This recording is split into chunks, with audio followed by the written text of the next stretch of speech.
c'est en train de commencer à prendre position en territoire africain. Ça va arriver chez nous, ça s'appelle Eurogenfor. Eurogenfor n'est pas constitué que de gendarmes. Quand ça va arriver ici, ça va faire un choc, parce que personne ne s'attend à ça. Si on regarde bien comme il faut la nature exacte de ces gens-là, si on les scanne, on va s'apercevoir qu'ils n'ont d'humain que l'apparence. Ce sont des soldats qu'on pourrait considérer comme venant de l'au-delà pour instaurer de force, par la violence, parce que c'est ultra violent, le nouvel ordre mondial. Et on les retrouve dans les liens avec les terroristes et compagnie, quoi. Donc ce sont des personnes qui sont là pour mettre en difficulté la population et l'État qui est en place. Par exemple, lorsqu'on parle de Rogenfort, tout à l'heure vous avez présenté Rogenfort comme la force de gendarmerie de l'Union européenne. Sauf que ça n'a rien à voir avec l'Union européenne. Donc c'est là l'ambiguïté.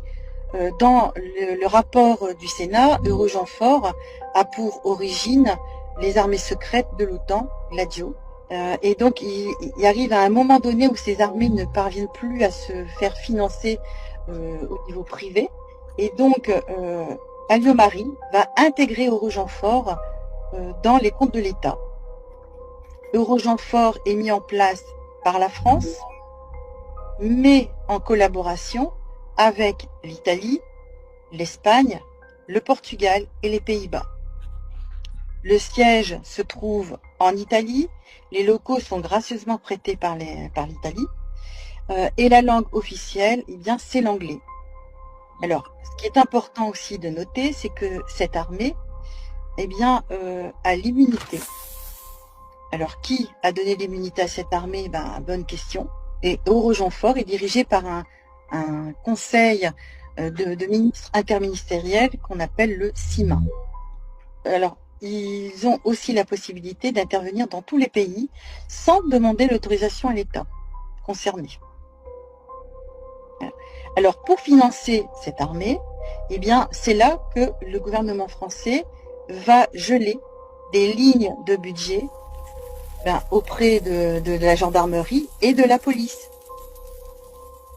Voilà, donc c'est pour ça que notre gendarmerie, notre police va se retrouver en difficulté parce que les budgets ils vont piquer dans les budgets du ministère de l'Intérieur et aussi des armées pour pouvoir financer cette armée parallèle, puisque c'est une armée parallèle. Avez-vous une idée du budget dont vous parlez, le budget français par exemple, pour Eurogenfor?